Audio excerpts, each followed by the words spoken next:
Hello everyone, advance paramedical में आपका स्वागत है।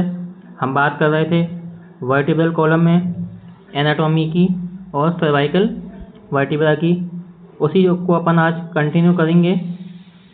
अपन ने नॉर्मली आपको बताया था कि अपने सर्वाइकल 7 होती हैं, थोरेसिक 12 होती हैं, लंबर 5, सैक्रम और कोक्सिक्स 5 और 4 होते हैं, जो बाद में सिंगल सिंगल रह जाती हैं। टोटल अपने कितनी होती हैं? 33 वर्टिब्रा बॉडी के अंदर पाई जाती हैं। ठीक है, अपन ने आपको ये चीज़ें डिस्कस करवा दी थी, तो ये चीज़ अपन को ध्यान रखनी है लाइन बाय लाइन, है ना, कि पहले अपनी सर्वाइकल आती है, उसके बाद थोरेसिक, फिर अपनी लंबर, सैक्रम और कोक्सिक्स। ठीक है, अपन ने सर्वाइकल स्पाइन में सर्वाइकल वर्टिब्रा में बताया था कि इसमें अपन सर्वाइकल की 7 सी वर्टिब्रा होती हैं, 7 सर्वाइकल वर्टिब्रा होती हैं, जो एक दूसरे के डिफरेंस में शो होती हैं, मार्क होती हैं। अपन फर्स्ट सर्वाइकल वर्टिब्रा को एटस कहते हैं और अपनी जो सेकंड सर्वाइकल वर्टिब्रा होती है उसको अपन एक्सिस बोलते हैं। और अपन में जो अपनी स्पाइनस प्रोसेस होती है वो 7 सर्वाइकल वर्टिब्रा की होती है। ठीक है, अपन ने इसका एपी व्यू जो ओपन माउथ वाला होता है वो कंप्लीट कर लिया था। ठीक है, इस पर अपन आगे चलते हैं। आज अपना स्टार्ट होगा एपी व्यू, जो कि C3 से C7, मतलब सर्वाइकल वर्टिब्रा 3rd से 7 तक ये व्यू अपना चलेगा। अपन इसमें सबसे पहले बात करते हैं बॉडी पार्ट। अपन कौन से बॉडी पार्ट का कर रहे हैं? वर्टिब्रा का, जिसमें कौन सी है? Cervical vertebra. Basic projection C3 से C7 का एपी व्यू अपन कर रहे हैं। इंडिकेशन क्या रहता है? To see the trauma and any pathological condition. अपन इसमें क्या देखते हैं? कोई भी ट्रॉमा हो गया हो, डिसलोकेशन हो गई हो, या फिर कोई भी पैथोलॉजिकल कंडीशन हो गई हो, तो उसके लिए अपन ये व्यू परफॉर्म करते हैं।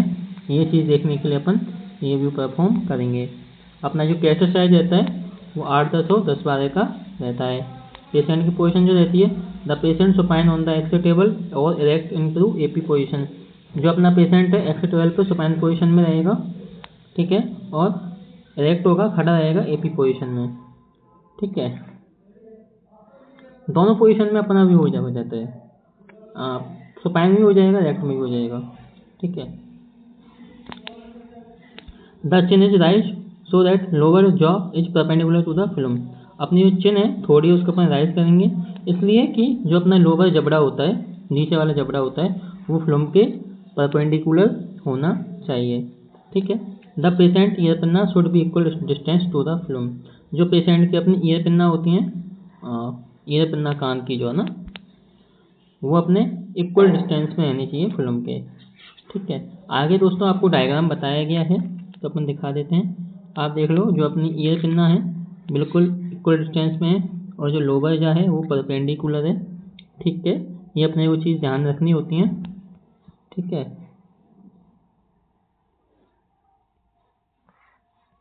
बात करते हैं कैसेट की पोजीशन क्या रहती है। The cassette is the cassette upper border level of occipital bone और lower border level of suprasternal notch. जो कैसेट का अपर बॉर्डर रहता है, वो उसका जो ऊपर का बॉर्डर है अपनी कैसेट का, वो ऑक्सीपिटल बोन के लेवल पे रहेगा, और जो अपना कैसेट का लोअर बॉर्डर होता है वो अपना सुपरस्टेनल नोज के लेवल पर रहेगा। जो सेंटरिंग होगी वो अपन कहाँ करेंगे? सेंट्रल रे over the mid line of body. जो अपनी सेंटरिंग होती है वो अपने बॉडी के बिल्कुल बीच में रहेगी। ठीक है, बिल्कुल बीच में अपन सेंटरिंग करते हैं। दोस्तों अपन ने आपको दिखाई थी पीछे, देखो सेंटरिंग अपन कहाँ करें? बिल्कुल बॉडी के बिल्कुल, एक मिनट, ये बिल्कुल बीच में अपन ने सेंटरिंग की हुई है। ठीक है, और एक दूसरी सेंटरिंग भी है,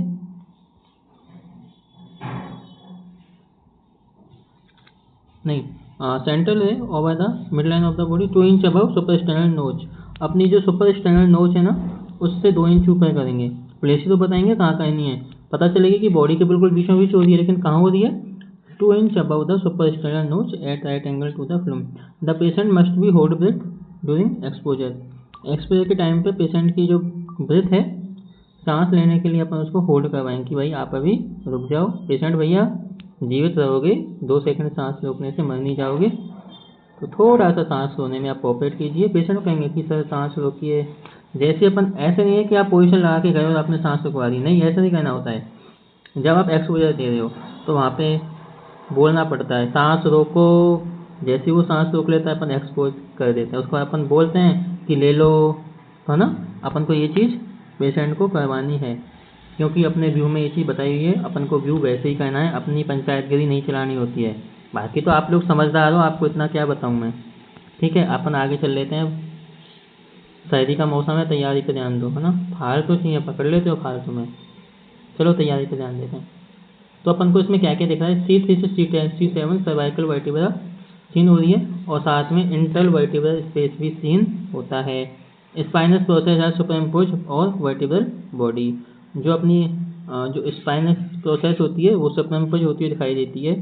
ठीक है, जो एक्सपोजर फैक्टर रहता है, डिस्टेंस तो अपनी 92 टू 100 रहती है, और एमएस अपना 80 से 100, केवीपी भाई साहब 60 से 65, और अपने ग्रेड भाई साहब जी हैं, उनको बोलते हैं कि आप अब नींद से जागे रहो, सोना नहीं है, आपका यूज अब लिया जाएगा, पक्का लिया जाएगा। ठीक है, तो अपना जो अगला व्यू रहेगा वो लेटरल व्यू रहेगा, जिसको अपन ग्रांडी मेथड भी करते हैं। ग्रांडी मेथड में अपन ये व्यू करते हैं। यह लेटरल व्यू जो रहेगा वो अपनी पूरी स्पाइन के लिए रहेगा, C1 से C7। बॉडी पार्ट अपना है सर्वाइकल वर्टिब्रा, बेसिक प्रोजेक्शन जो है वो लेटरल व्यू रहता है। ठीक है, लेटरल व्यू में अपन लेटरल व्यू कर रहे हैं, बेसिक प्रोजेक्शन वो रहेगा जो व्यू अपन परफॉर्म करते हैं। Indication to see the all cervical vertebra, to see the trauma and pathological condition. अपन ये व्यू देखो, लेटरल व्यू है, किस लिए कर रहे हैं, C1 से C7 के लिए। इसका मीन्स ये जो सर्वाइकल है पूरी है, इसमें सभी स्पाइन आ रही है सर्वाइकल की, सभी बोन्स आ रही हैं। तो इसमें अपन क्या क्या कहेंगे अब, ऑल सर्वाइकल वर्टिब्रा, सभी के लिए अपन ये व्यू परफॉर्म कर रहे हैं। ठीक है, तो सीधा ट्रॉमा, कोई ट्रॉमा हो गया हो या फिर पैथोलॉजिकल कंडीशन हो तो उसके लिए भी अपन ये व्यू परफॉर्म कर लेते हैं। कैसेट साइज अपना कितना रहता है, 8, 10 और 10, 12। बात करते हैं पेशेंट की पोजीशन क्या रहती है। पेशेंट स्टैंड और sitting in to lateral position. जो पेशेंट है वो स्टैंड रहेगा और सिटिंग करेगा, बैठेगा, खड़ा हो गया बैठेगा, किसमें, लेटरल पोजीशन में। ठीक है, और 1 शोल्डर डाउन द कैसेट, एक शोल्डर है वो कैसेट की ओर डाउन करेगा, डाउन में रहेगा। ठीक है, both shoulder should be pull down as much as possible, जितना हो सके अपन शोल्डर को, जितना पॉसिबल हो सके अपन शोल्डर को पुल डाउन करते हैं। The chin is rise upward, जो अपनी चिन होती है वो ऊपर की ओर राइज करेंगे उसको।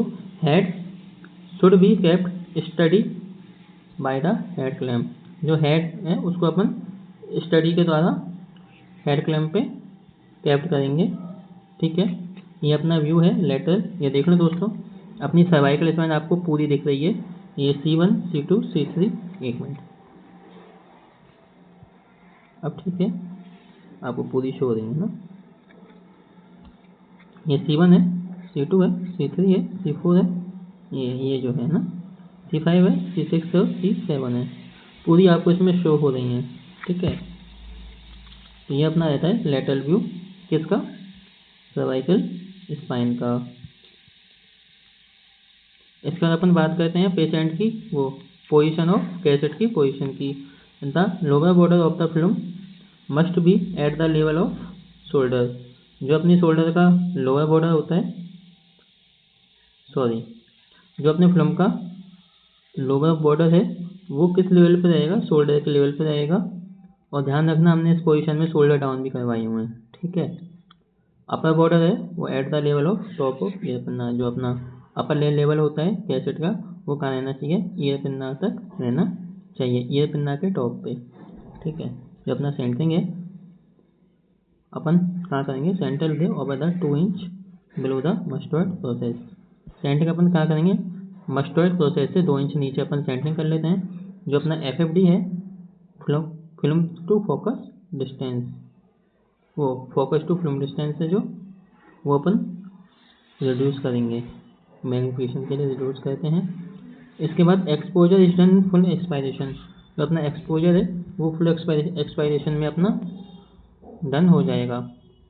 ध्यान रखना यहाँ पे अपन फुल एक्सपायरेशन में एक्सपोजर दे रहे हैं।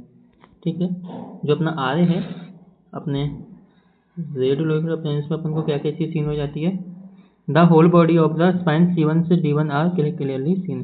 तो अपनी जो C1 से C7 है और D1 भी अपन को अच्छे से सीन हो जाएगी, और जो इंटरवर्टिबल स्पेस है वो अपन सीन हो जाएगा, और जो कि एक दूसरे को सेपरेट होता हुआ दिखाई देता है। Soft tissue of neck should be seen.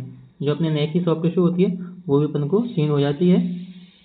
इसके बाद जो डिस्टेंस है 150 सेंटीमीटर, MS 30 से 40, KVP 60 से 65, और ग्रेड भाई साहब यहाँ पे आप रुक जाओ, यहाँ पे आपका व्यू नहीं लिया जाएगा।